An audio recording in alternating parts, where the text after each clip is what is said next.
மக்களே, welcome to Tarun Sundar family. இன்றைக்கி வீடியோவில் நாம் என்னுடைய கல்யாண வீடியோ பார்ட் 2 தாங்க பார்க்க போகிறோம். பார்க்குறதுக்கு முன்னாடி நம்ம சேனலை சப்ஸ்கிரைப் பண்ணலைன்னா சப்ஸ்கிரைப் பண்ணிக்கோங்க, அப்படியே பெல் பட்டனையும் கிளிக் பண்ணிக்கோங்க. வாங்க வீடியோக்குள்ளே போகலாம். நான் யார் யார் என்னென்ன உறவு அந்த ஸ்டோரியும் சொல்கிறேன். பார்ட் 1 நேற்று போட்டேன், பார்க்காதவங்க டிஸ்கிரிப்ஷனில் லிங்க் கொடுக்குறேன், போய் பாருங்கள். வாங்க வீடியோக்குள்ளே போகலாம். இப்போ கல்யாணம் முடிஞ்சிருச்சு. இதுக்கப்புறம் நம்ம சாப்பிட போகிற வீடியோலாம் பார்க்கலாம், சொந்தக்காரங்க யாருன்னு பார்க்கலாம். இப்போ பார்த்திங்கன்னா கல்யாணத்தன்னைக்கு ஒரு சின்ன மனஸ்தாபம் தான், வேறு ஒன்றும் இல்லை. டைம் ஆயிடுச்சு, அதாவது கல்யாணம் 6 to 7:30. அவங்க கரெக்டாக 7:20க்கு தாங்க மண்டபத்துக்கே வந்தாங்க. 10 நிமிஷம் தான் இருந்துச்சு. அந்த 10 நிமிஷத்துக்குள்ளே பரிசம் போட்டு அதுக்கப்புறம் கல்யாணம் பண்ணணுங்கிறதுனால ஒரு சின்ன குழப்பம் வந்துருச்சு. அது என்னன்னு பார்த்தீங்கன்னா, சேலை கட்டுறதுக்கு எங்கள் மாமியார் அவசரமாக சேலை கட்ட சொன்னாங்க. எங்கள் வீட்டாளுக்கு சேலை அப்படி கட்ட முடியாது, நல்லா கட்டிட்டு தான் கல்யாணம் முடிக்கணும்னு சொன்னாங்க. அதனால் ஒரு குழப்பம் வந்துருச்சு. இப்போ நீங்கள் பார்க்குறது கல்யாண தாலிகள்லாம் கட்டினதுக்கப்புறம் பார்க்குறீங்க. சேலையெல்லாம் கட்டினதுக்கப்புறம் ஒழுங்காக தாலி கட்டுறதுக்கு முன்னாடி சேலை சரியாக கட்டலை, அப்படியே பின்னு மட்டும் மாட்டிட்டு அனுப்பி விட்டுட்டாங்க. அதுக்கப்புறம் தான் இந்த மாலை மாற்றுறது இது எல்லாமே. அதனால் எங்கள் வீட்டாளுக்கு கொஞ்சம் அழுக ஆரம்பிச்சிருச்சுங்க. எங்கள் அக்காவங்களாம் அழுகவும், அவங்கள பார்த்து நான் போட்டாக்கு சிரிக்கவே இல்லை. நானுமே அப்படியே மூஞ்சை ஒரு மாதிரி கஷ்டமாக உருன்னு வச்சுக்கிட்டு பாருங்கள், அங்கிட்டே தான் பார்த்துக்கிட்டே இருப்பேன். நான் மட்டும் இல்லை, எல்லாருமே அங்கிட்ட தான் பார்த்துக்கிட்டே இருந்தாங்க. அவங்கெல்லாம் அழுகும் ஒரு மாதிரி பேசிக்கிட்டே இருந்தாங்களா, எங்கள் அம்மாவும் சேர்ந்து பேசிக்கிட்டு தான் இருந்துச்சு. பிள்ளை எப்படி சேலை கட்ட விட மாட்டேங்காங்களேன்னு சொல்லும். அவங்களுக்கு ஒரு இதாக கஷ்டமாக போயிடுச்சு. என் வீட்டுக்காரெலாம் பார்த்திங்கன்னா எல்லோரும் அங்கிட்டே தான் எட்டி பார்த்துக்கிட்டே இருந்தோம். இப்போ எங்கள் அப்பா பொட்டு வைக்கிறாரு, அதை கூட கவனிக்காமல் எல்லாருமே அங்கிட்டு அவங்க பேசுகிறது அழுகிறதையே பார்த்துக்கிட்டே இருந்துட்டோம். நானும் எல்லோரும் மூஞ்சையும் பார்த்தேன். சரி ரைட்டு, அவ்வளோதான், நம்ம அழுகலாம் கூடாதுன்ட்டு கொஞ்சம் நேரம் சோகமாக இருந்தேன். அதுக்கப்புறம் நான் நார்மல் ஆகிட்டேன். இந்த வீடியோவில் பார்த்திங்கன்னா எங்கள் சொந்தக்காரங்களை தவிர நான் வெளி ஆட்கள் யாரையும் காட்டலை. ஏன்னா அவங்களுடைய ப்ரைவசி போகக்கூடாதுங்கிறதுக்காக நான் எனக்கு தெரிஞ்சவங்க எங்கள் சொந்தக்காரங்களை மட்டுமே காட்டுறேன். யாரும் எதுவும் நினைத்து கொள்ள வேண்டாம். ஏன்னா அவங்கவுங்களுக்கு பர்சனல் ஃப்ரீடம்னு ஒன்று இருக்கும். அதனால் நான் எங்கள் ரிலேட்டிவ்ஸ் மட்டுமே காட்டுறேன். இவர் தாத்தா, ஒரு தாத்தா, இவருங்க எங்கள் மாமா, என் வீட்டுக்காருக்கு மாமா, தாய் மாமா, இந்த மாதிரி சொந்தக்காரங்களை மட்டும் காட்டுறேன். கல்யாணத்துக்கு நான் சாப்பிட்ட சாப்பாடு என்னன்னு பார்த்தீங்கன்னா தயிர் சாதம். ஏன்னா நான் கறி சாப்பிட மாட்டேன், ஏற்கனவே சொல்லியிருக்கேன். நான்வெஜ்ஜு சாப்பிட மாட்டேன். அப்போ கல்யாணத்தப்போ சுத்தமாக எதுவுமே சாப்பிட மாட்டேன், மீன் எதுவுமே சாப்பிட மாட்டேன். அதனால் தயிர் சாதம் ஊறுகாய் வச்சு கொடுத்தாங்க, நான் சாப்பிட்டேன்.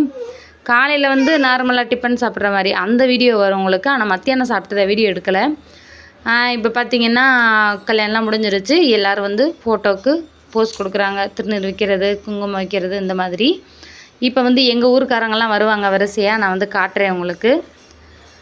இது பார்த்திங்கன்னா என் வீட்டுக்காருக்கு அத்தை, அதாவது என் மாமனாருக்கு தங்கச்சி. இவங்க இந்த மாதிரி சொந்தம் வருவாங்க. இவங்க எங்கள் ஊருக்காரங்க, எனக்கு பெரியம்மா வேணும். இவங்க எங்கள் அம்மாவுக்கு பெரியப்பா மக, அதாவது எங்கள் அம்மாவுக்கு அக்கா. இவங்கெல்லாம் பார்த்திங்கன்னா எங்கள் சொந்தக்காரவங்க தான், சித்தி சித்தப்பா அவங்கெல்லாம், அவங்க ஃபேமிலி. இந்த மாதிரி எல்லாருமே வருவாங்க பாருங்கள். அடுத்து எங்கள் அக்கா மாமாலாம் வருவாங்க, காட்டுறேன். என் கூட பிறந்த அக்காலாம். சில வீடியோக்களில் நம்ம மியூசிக் போட்டால் போகாது. நேற்று நான் கல்யாணம் பார்ட் 1 போட்டேங்க. அதில் மியூசிக் ஆட் பண்ணேன். அதனால் எனக்கு அது சரியாக போகலை, 5000 தான் போச்சு. இதுவே நான் உட்காந்து பேசி என் முகம் காமிச்சா நல்லா போகும். யூடியூப்புக்கே அடையாளம் கண்டுபிடிச்சி வச்சுருக்கோம் போல், இன்னார் அப்படின்ட்டு. வீடியோவில் நிறைய பேரை காட்டவும் அவங்க வீடியோ யூடியூப்புக்கே அடையாளம் தெரில போல். இப்போ ரிலேட்டிவ்ஸ்லாம் வருவாங்க, நான் இன்ட்ரடியூஸ் பண்ணுறேன் யார் யாருன்ட்டு. இவங்க எங்கள் அம்மாவுக்கு தம்பி தான், எனக்கு மாமா முறை தான் வேணும். இந்த மாதிரி எல்லோரும் வரிசையாக வருவாங்க பாருங்கள்.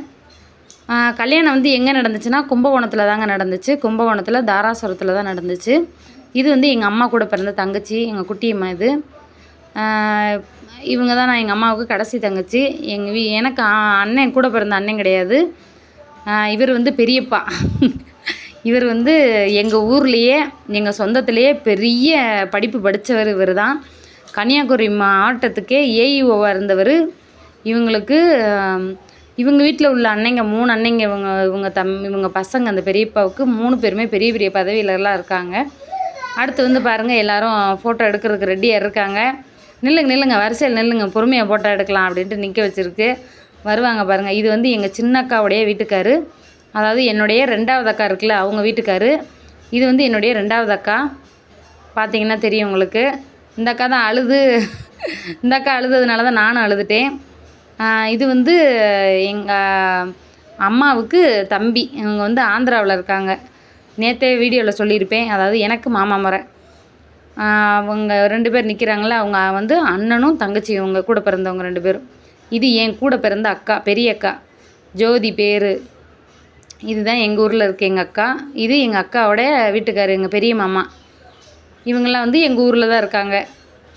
எல்லாருக்குமே கொஞ்சம் வருத்தமாக இருந்துச்சு. ஏன்னா ரொம்ப தொலைவில் வந்து கட்டி கொடுக்குறோம்ல.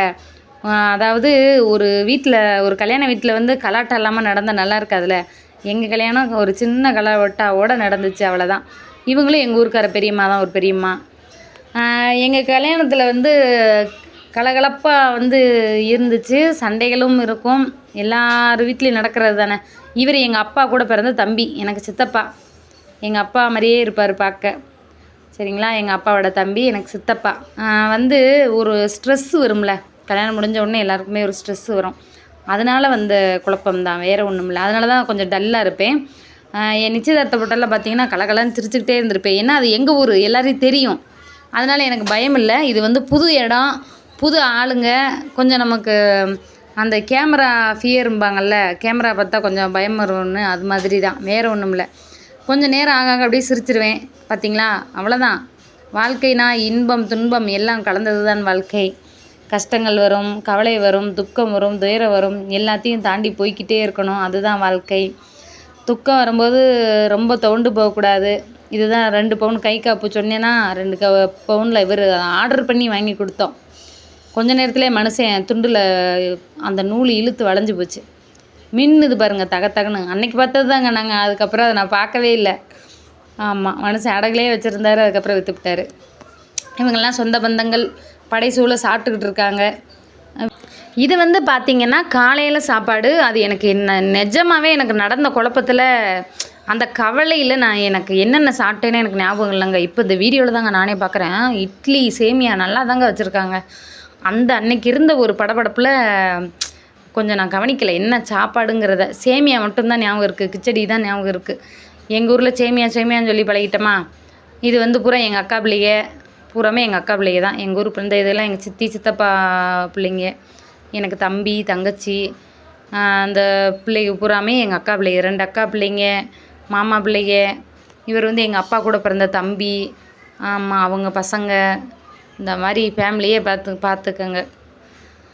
சில பேர் வந்து நினைவுகள் நமக்கு இருக்கும். இந்த திருமணத்தில் இருக்கக்கூடிய பல உறவுகள் இன்றைக்கி இல்லை, அதாவது உயிரோடு இல்லைன்னு சொல்ல வரேன். ஒரு 2-3 பேர் வந்து நாங்கள் ரொம்பவே மிஸ் பண்ணுறோம். ரொம்ப முக்கியமான ஆளுங்கள்லாம் இப்போ உயிரோடு இல்லை. அது கஷ்டமாக தான் இருக்கும் ரொம்ப. இந்த வீடியோ பார்க்கும்போது நேற்று ரொம்ப எனக்கே கஷ்டமாக இருந்துச்சு. இருந்தாலும் ஒரு சந்தோஷம் என்ன தெரியுமா, நம்மளுடைய இந்த டெக்னாலஜி மூலியமாக இறந்தவர்களை கூட இந்த பாருங்கள், இதுதான் எங்கள் அம்மா. எங்கள் அம்மாவை நான் பார்த்துக்கிட்டேன்ல. இப்போ எங்கள் அம்மா நான் நினச்சா என் கண்ணு முன்னாடி நான் இப்போ பார்க்க முடியுமா நடந்த மாதிரி? இல்லை எங்கள் மாமியாரை பார்க்க முடியுமா? எங்கள் மாமனார் இல்லை, அவங்களெல்லாம் பார்க்க முடியுமா? அவங்களாம் இல்லைனாலும் இப்போ இது நம்ம இந்த வீடியோ பார்க்கும்போது அவங்களாம் இருக்கிற மாதிரியே ஒரு இது இருக்குல்ல, அதுதான் டெக்னாலஜிங்கிறது. இப்போலாம் பார்த்தீங்கன்னா நிறைய ஏஐயில் வந்துருச்சு. அதாவது இறந்தவர்களே உயிரோட பேசுகிற மாதிரி ஏஐலாம் வந்துருச்சு. இருந்தாலும் நமக்கு அந்தளவுக்கு வசதி இல்லை. இருந்தாலும் இது மூலியமாக நான் வந்து ஒரு சந்தோஷம் பார்த்துக்கிட்டேன் எல்லாரையும். ஓகே ஃப்ரெண்ட்ஸ், இன்றைக்கி பார்ட் 2 வீடியோ இதோட முடியுது. பார்ட் 3 போடலாமா, இல்லை நான் வந்து பேசி வேறு ஏதாவது கண்டென்ட் போடலாமாங்கிறத கமெண்ட்டில் சொல்லுங்கள். இன்னும் இருக்குது, இன்னும் ஒரு 1/2 மணி நேரம் வீடியோ இருக்குது கல்யாணத்தில் நடந்ததெல்லாம். அதை போடவா இல்லை கண்டென்ட் போடலாமான்னு சொல்லுங்கள். இந்த வீடியோ பிடிச்சிருந்தாலும் லைக் பண்ணுங்கள், ஷேர் பண்ணுங்கள், கமெண்ட் பண்ணுங்கள். நம்ம சேனலை மறக்காமல் சப்ஸ்கிரைப் பண்ணிக்கோங்க. தேங்க்யூ, பாய்.